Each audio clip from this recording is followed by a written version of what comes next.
Hello everyone, welcome to the Ichimoku charts.com daily analysis for the S&P 500 for Wednesday,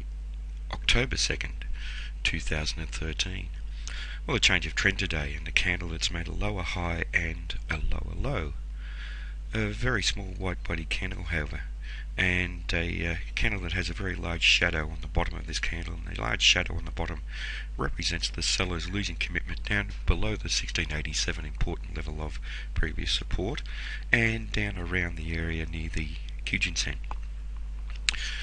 The buyers have also closed with control of this market by closing the market back up at the high and suggesting that there is a very real possibility of a change of trend back to the upside. Here we have a downtrend established on a very weak candle in terms of the sellers. The sellers have absolutely no strength in this market. The buyers have taken control throughout the trading day,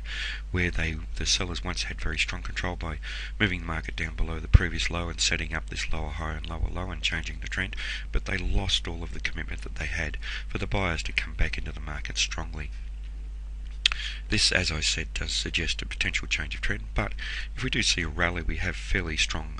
resistance around the 1700 level, and we also have the Tenkan-sen trading around that area, therefore strengthening the round number resistance around 1700. Below where the market's trading, if we do trade down through 1687, we still have potentially strong support at the Kijun-sen, which is at 1678, and then down once again to the window, and that window, as we know, has established itself as very strong support. Below there we have the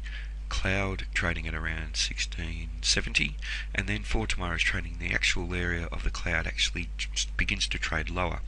and it actually moves down to about 1663, and then over the next few days down to about 1658. So the amount of support down below the window will actually fall off because we have the cloud acting as a dynamic level of support.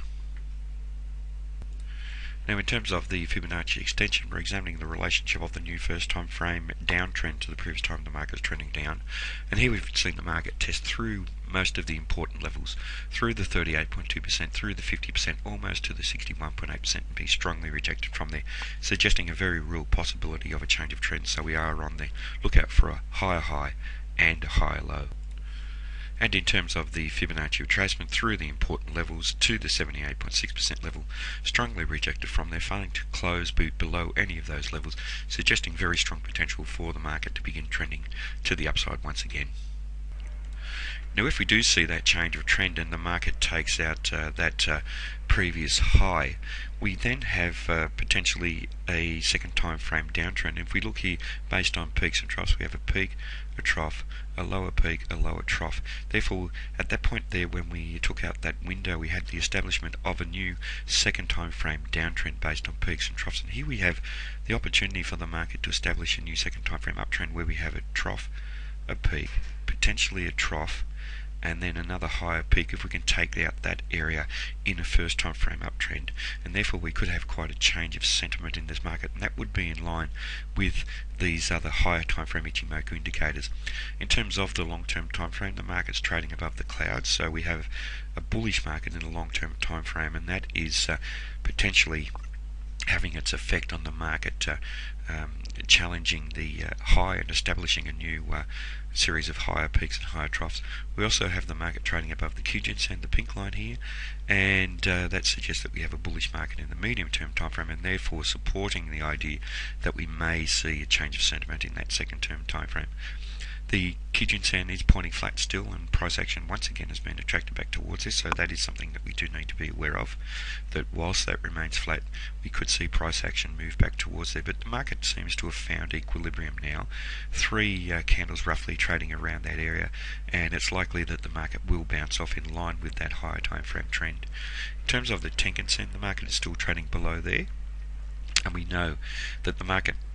may find resistance at the Tenkan-sen, especially around the 1700 level. Looking over to the Chikou span, that's above the corresponding price action, so it's confirming the bullishness that we're seeing in the longer term time frames, and suggesting that if the buyers can find enough momentum in this market, we could see this market establish itself up above the 1700 level and potentially trade to higher levels, including above the 1709 level. But we do need to be patient. This market is set up for a change of trend based on the fact that the sellers in major way lost commitment for today's trading. The worrying factor here is the 1700 round number level of resistance.